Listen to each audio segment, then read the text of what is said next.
Tęsiu pasakojimą apie kelionę po vakarų Libijos dykumą ir oazes. Tęsiu toje vietoje, kur baigėsi ankstesnis įrašas.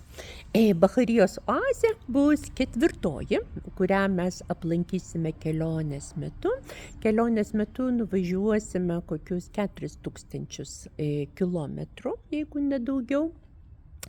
Ir Baharijos oazėj apžiūrėjo vietinės įžymybės, Aleksandro didžiojo šventyklą, Senosios karalystės kapavietės, Muftila šventyklą ir ekologiškai svarbias vietas.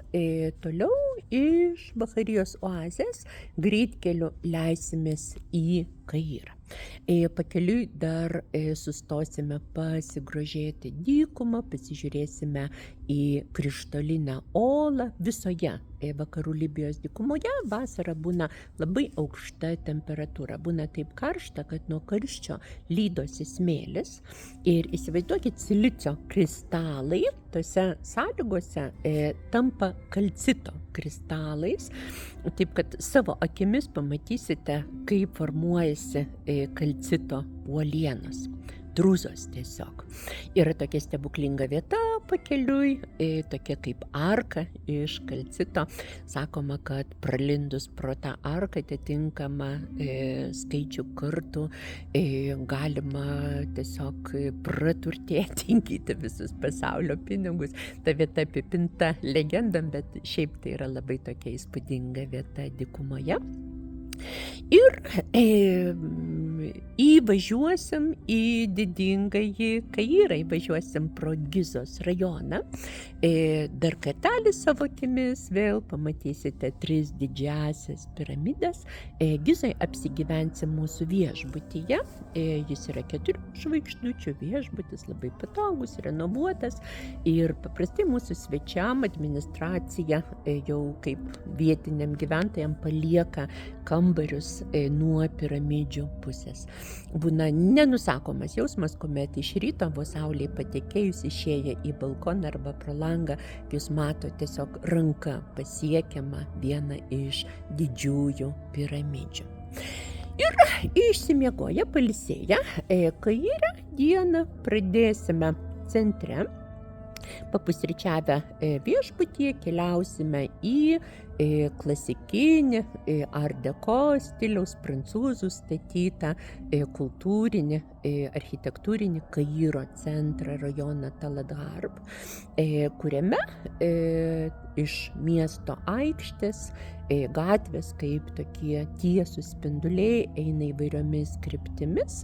Ten yra istorinės kavinės, kuriuose bendraudavo Kairo visa dvasinė ir tokia intelektuali bendruomenė, dalindavosi nuomonėm, diskutuodavo apie meną, kultūrą, politiką.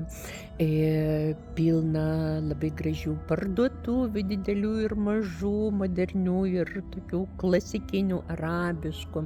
Jei norėsite pasišopinti, galima nusipirkti nepaprastai gražių, originaliai siūtų ir nebrangių drabužių, avalynės, visokiausių nepaprastai gražių siuvinėtų galabėjų.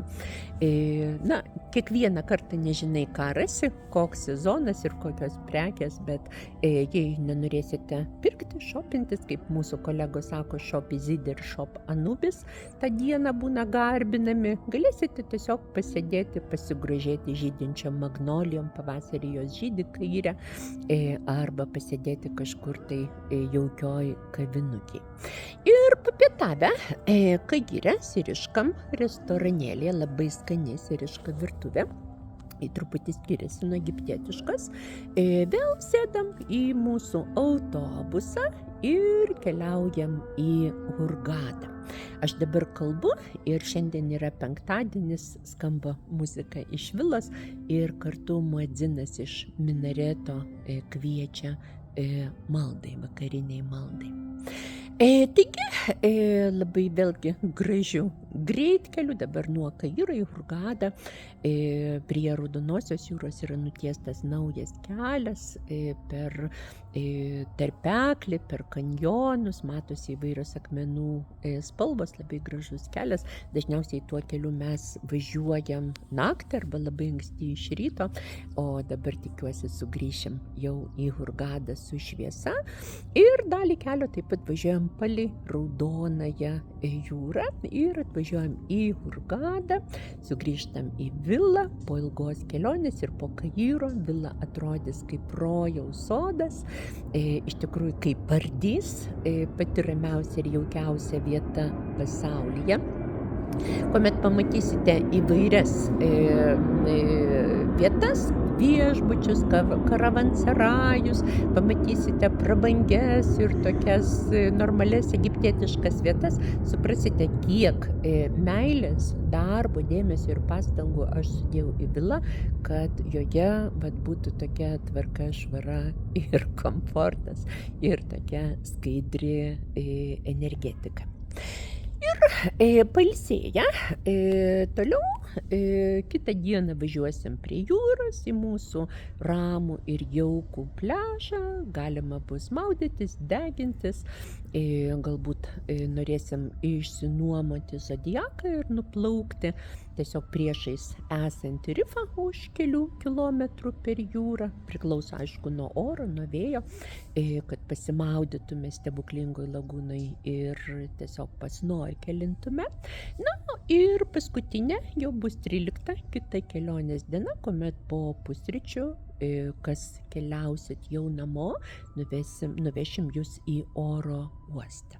Jeigu yra galimybė, po kelionės labai siūlau pasilikti keletą dienų papildomai viloje, poilsiui, kadangi maršrutas, kaip suprantat, bus tikrai intensyvus ir tikriausiai norėsis tiesiog pabūti ramiai. Kuomet mūsų svečiai atvažiuoja į vilą ir pamato visas sąlygas, kurias mes čia turim, švarų geriamą vandens baseiną, turim didelę biblioteką su labai įdomiom knygom, pilna jaukių kampelių, kur galite sėdėti, rašyti dienoraštį arba skaityti įdomias knygas. Paprastai visada sako, kad pritrūksta dienos tokiam skaitimo baliui. Tai nuo jūsų priklauso. Atostogom papildomam kviečiu pasilikti po kelionės, kadangi iki kelionės viloje vesiu seminarą kitiems svečiam ir paprasčiausiai negalėsiu skirti jums dėmesio. Taip kad tiesiog tikrai pamatysit, norėsis pasilikti dar porą dienų po kelionės.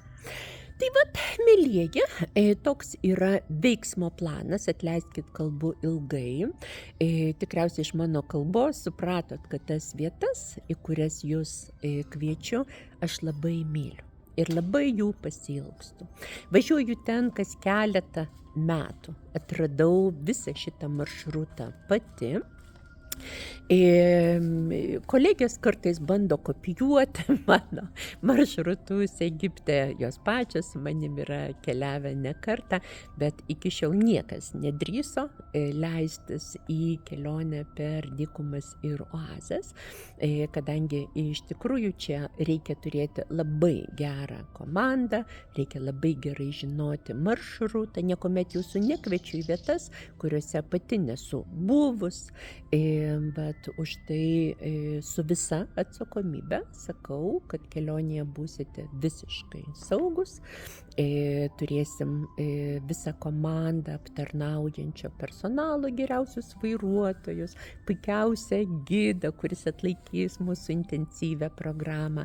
Aš savo ruožtu taip pat pasakosiu jums egiptietiško gyvenimo ir lankytinų vietų ypatumus, daugiau akcentuosiuosi ties mitologija, archetipais, dvasiniam praktikom, meditacija, gidas labiau pasakos archeologinę, istorinę, egiptologinę informaciją. Ir be abejo visą laiką bus su mumis Ridžabas, mano dešinioji ranka, kuris yra kaip tiltas, kaip jungtis tarp mūsų vakariečių ir tarp vietinių egiptiečių. Tik tai jo dėka mes iš tikrųjų ir turim prieigą prie to skanaus maisto, prie autentiško apgyvendinimo, prie egiptietiškų kainų ir keliausim tokių maršrutų, kur blyškia veidžio turistų praktiškai mes nesutiksim.